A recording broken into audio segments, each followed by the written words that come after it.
What is going on, guys? What is going on, 27th Squad? Welcome back to another video. And I'm losing my voice, guys. I'm losing my voice here. I was yelling all day.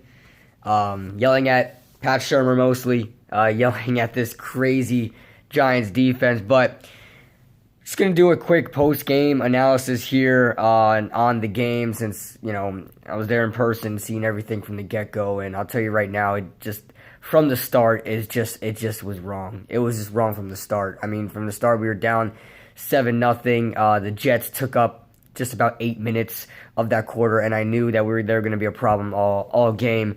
Now, I said beforehand that the Jets have scored 12 points a game so far this season, and they quickly diminished that in the first quarter. They quickly scored 14 points in the first quarter. So that goes to show you how the Giants don't care about stats. The Giants don't care about those things. They are willing to break every record. They're willing to break every pattern possible that favors us.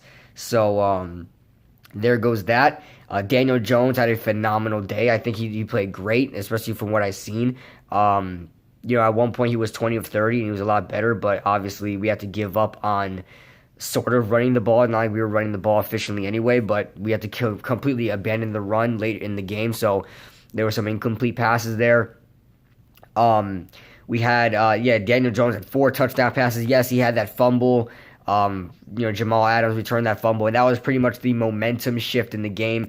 First, it was all Jets, and then, we come out, and score points, and all the momentum is ours, and that fumble happens, and it wasn't the same after that. We did score points afterwards. We scored, I think a touchdown or 2 after that. But yeah, Aldrick Rosas misses a extra point.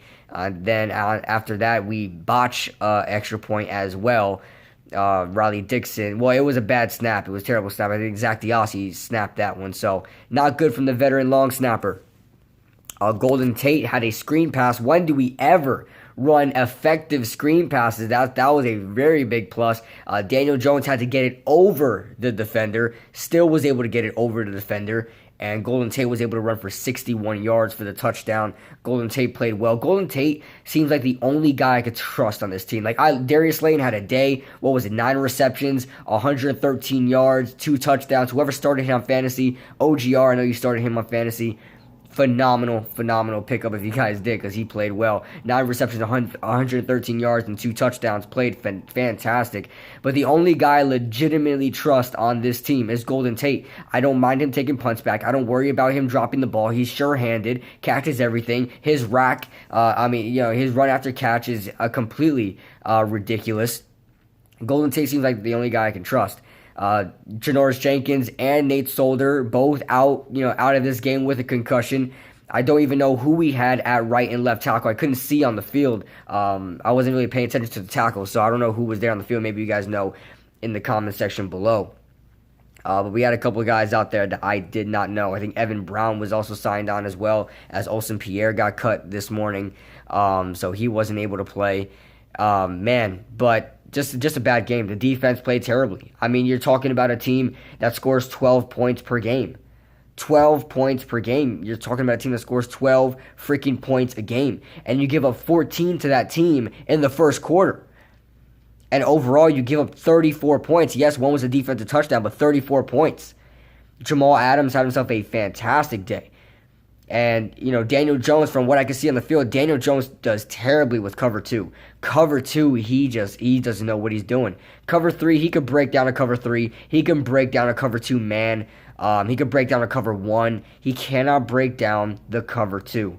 And that seems to be Daniel Jones's kryptonite there. Saquon Barkley, there was one play in particular where he took a pass from the flat, from the right side. He was running a flat to the right side of the field, the right sideline, caught the ball, and was behind the line of scrimmage, sees somebody there, completely just goes down, doesn't fight for extra yards, doesn't try to make a move, goes down. That right there is the sign. There's something wrong with Saquon Barkley. There is something still bothering Saquon Barkley. He is not 100%. And it's either that, it's a combination of he's not healthy, and it's also a little mix of he's not motivated. He doesn't care. Nobody cares. I'm telling you right now, guys, if Saquon Barkley does not care, the Giants are not going to care. He's the one with the most heart on that team. If he doesn't care, if all the other players notice that he doesn't care, nobody is going to care. And so, that being said, congrats to the Jets fans. Congrats to the Jets fans. I know there was a lot of guys heckling us, Jets fans, but, we were going back and forth because, we shifted leads and things like that. And, and it's not like the Jets played fantastic either. If you ask me who played better as far as the quarterbacks go, Daniel Jones for sure played better. Not only did he have more yards, he had, I think double the touchdowns. And, was able to fit the ball in tight spots. He played well, and he also ran the ball. Oh, my God. Daniel Jones had this one play. I think it was third down where, we wound up punting the ball anyway, but Daniel Jones did not, after we picked up this first down, but Daniel Jones was fighting. Daniel Jones fought for that first down. Oh, my God. That tells you right there, Daniel Jones has heart. This man has heart. It's third down and something, 10, maybe 9 or something, maybe even more than that. He runs the ball. He could have been tackled 3 yards short, and he fights for those extra 3 yards, and maybe he picked up another 2. But, man, Daniel Jones is a fighter. He even knocked out a freaking cornerback. It was one of these corners, one of these small corners. He hit straight head on, and the corner, they got knocked out for like 3 seconds before he had to get picked up. But Daniel Jones is fighting. Daniel Jones is fighting.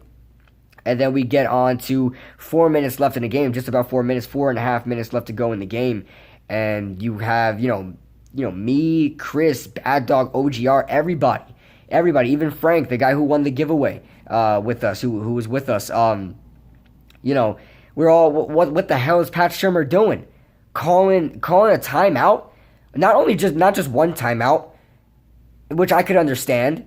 Not just 2 timeouts, which I'll be like, what the hell are you doing? But okay. You call all 3 timeouts consecutively. Yes, you're trying to be ahead of the game. You know that the Jets are trying to run the ball and end the game. Fine. But we lose all our timeouts. We lose the chance to challenge something if we need to challenge something, which we were all talking about. Me, Chris, and Bad Dog. All talking about. We lose that chance. The challenge, I think OGR, someone mentioned it. Not only that, you get there late in the game. You don't have any timeouts left.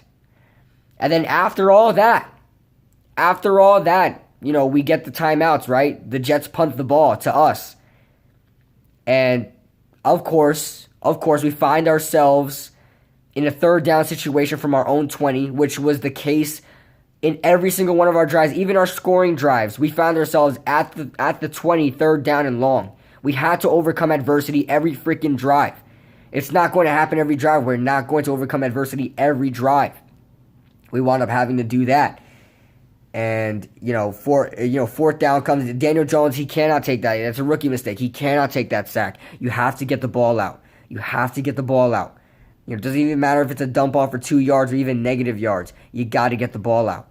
He did not do that. The ball wound up being, the ball wasn't thrown, and he wound up getting sacked at like about the 1 or 2 or something like that. And with, I believe that's about 2:40 left to go in this game or something like that. No, it was somewhere in the 3 minutes. Pat Shurmur decides to punt the ball with no timeouts. From right there, we all knew the game was over. OGR even said it. He said, listen, if Pat Shurmur decides to punt it here, we might as well just go and just beat traffic because nothing's going to happen in this game. Even if the Jets are not successful of getting the first down, which they weren't, we're still only going to have about 40 seconds with no timeouts to go from our own 10, and we haven't been able to move the ball down the field all game in a big way, and without needing 5 minutes on the clock. We had 40 seconds. Of course, that didn't happen. Pat Shurmur lost his job today. Now, Chris said it. I'll give him credit. He said he might have lost his job today, but he'll be fired at the end of the season. I completely agree with that. I don't think he's going to be fired yet. I think he lost his job today, though.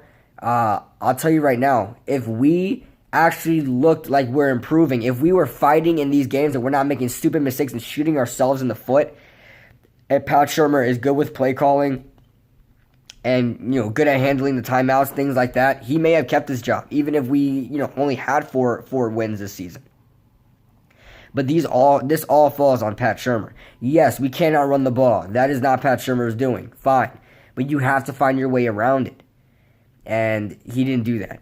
He didn't do that. Calling timeouts so early in the game. That's equivalent to just calling your timeout 6 minutes with 6 minutes left to go in the game. I mean, why do you do that? Why do you do that? I get that the Jets are fighting, are trying to run the clock out and things like that. You're trying to be ahead of the pack and trying to give your quarterback as much time. But your offense isn't doing anything. Your offense isn't doing anything. They're going to have to punt the ball back anyway. And they had to do that. And then from there on, the Jets won the game. With 3 minutes left to go, the Jets won the game. It's crazy. But, yeah, I mean, we lost the game. We're 2-8. Congrats, Jets fans. But one thing I do want to let you guys know, talk about is, man, I had a blast. This trip was amazing. Absolutely amazing, especially after the game where, that fan, it's on Chris's community notes, man. That fan was crying to Chris and recognized me as well. And, it was fantastic. It was awesome to see, man. And I love meeting you guys, diehard Giants fan, Luan76, couple of you guys out there who came out and met us. You guys are fantastic. Like I said, it's crazy, man. To go somewhere, I live in Florida, to go somewhere across the country, basically, from one bottom of the country to the top of the country, going to MetLife and seeing people who recognize me. It's ridiculous. It's crazy, but a good ridiculous. It's awesome. It's absolutely awesome. I love you guys. You guys are awesome. I had a blast with you guys. Bad Dog, OGR, Chris, the entertainer talking sports, of course, my guy, who thanks for the ride home, my friend. Yeah, Chris, Bad Dog, OGR, DWG, The Don, Meet the Mets, Bones 1989. That is my guy right there. A bunch of these other guys. Gangrene David, Detonator, was there. Die Hard Giants fan, Frank, who won the ticket giveaway. Couple other guys, man. If I'm forgetting somebody, please don't be offended. Today was just insane. It was just absolutely insane. So I want to thank you guys for watching. I want to thank you guys for being with all of us for this trip. You guys are absolutely fantastic. Forever I will be rocking the G-Men. Expect some videos during the off season and things like that. And I'll be on my way home tomorrow. So that being said, I will see you guys in the next video. Leave a like if you guys enjoyed. Subscribe if you guys are new. And let's go Giants. Let's go 27 squad.